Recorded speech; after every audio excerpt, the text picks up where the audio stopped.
This is my review of the Lenovo IdeaCentre Q150 Nettop. This is Lenovo's second generation Nettop and it's packing Intel's dual-core D510 processor and NVIDIA Iron 2 graphics. It looks pretty much identical to the last generation, just with a few cosmetic changes. The main difference being the power button here. It used to wrap around the front and was quite obtrusive with the bright blue LED, but now it's facing the other way and it's quite small now, so that's not a problem anymore.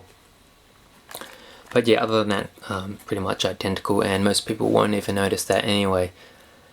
You can stand it horizontally like this without the stand here, or you can of course just stand it vertically there.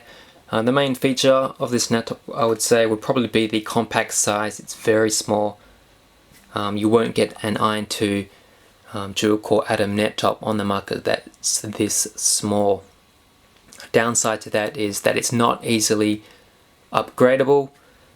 There's all sorts of screws all over the place, so definitely not something that you can easily upgrade unless you've probably had some experience opening up some Nettops before, or computers.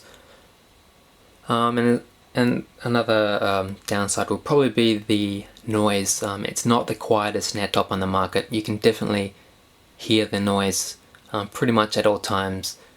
Even when it's idling, you can just barely hear it, but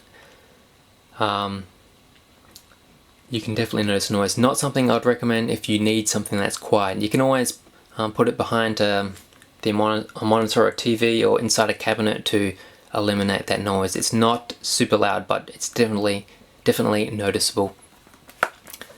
Another thing I was concerned about was the lack of USB ports. We've got two on the back here, sorry, and that's about it really. No DVI port as well. That might be a bit inconvenient if you are setting this up as a desktop replacement. On the front here we've got two more USB ports, so that's 4 in total. That's 2.0, and we've got an odd placement for the optical SP diff there on the front. And that's pretty much it when it comes to the Nettop. Let's take a look at some of the peripherals now. We've got the mouse here, and it's kind of a soft touch rubber there with the scroll wheel, so pretty much your basic mouse there.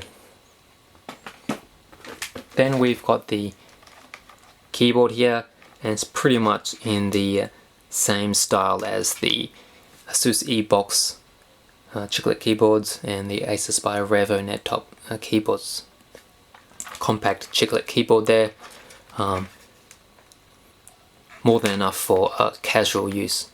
But if you're going to be typing on it all day, you probably want something better. Then there's the star of the show here, and this is the kind of, not sure what they call it, but it's kind of like a trackball keyboard wireless remote control here, and I really enjoyed using this. I'm not a fan of trackballs at all, but here it's really quite good, and can definitely recommend this. I think it's sold separately as well, so you can use it for other stuff as well, and I'll have to check if this is included in the $350 price tag for this Nettop. But anyway, let's take a look now. On the front we've got a glossy kind of material there, which does pick up some fingerprints. On the back we've got soft rubber touch material here, which is really good. On and off switch there. Behind this flap here we've got the nano dongle, and the batteries are included. Here's the trackball. It feels kind of a bit wobbly, you can hear it, but in use it's not really that much of an issue. We've got the mouse buttons here. We've got an orange button here which brings up Windows Explorer, so you can access your drives quite quickly. Volume controls at the front there, and then we've got a whole full keyboard set here, so you can pretty much do anything you can on a full keyboard with this tiny keyboard here. The keys are not a problem to press, and even with the two thumbs I never made any mistakes. So let's take a look at some of the keys here. We've got control, function to access the punctuation keys and extra symbols, alt key there, cursor keys there. We've got a control alt delete there, so you can bring up the task manager. Any others? We've got the home row keys there, escape, tab.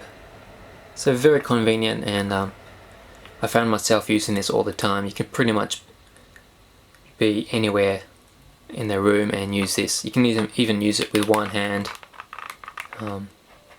for moving around and typing, but I found it good to use two hands, kind of like this and like that. So really, definitely I recommend this peripheral here.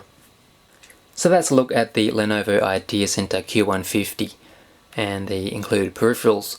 Get it for the size, good performance out of the box, the style, but watch out for the lack of USB ports, the noise, and the lack of an easy upgrade path.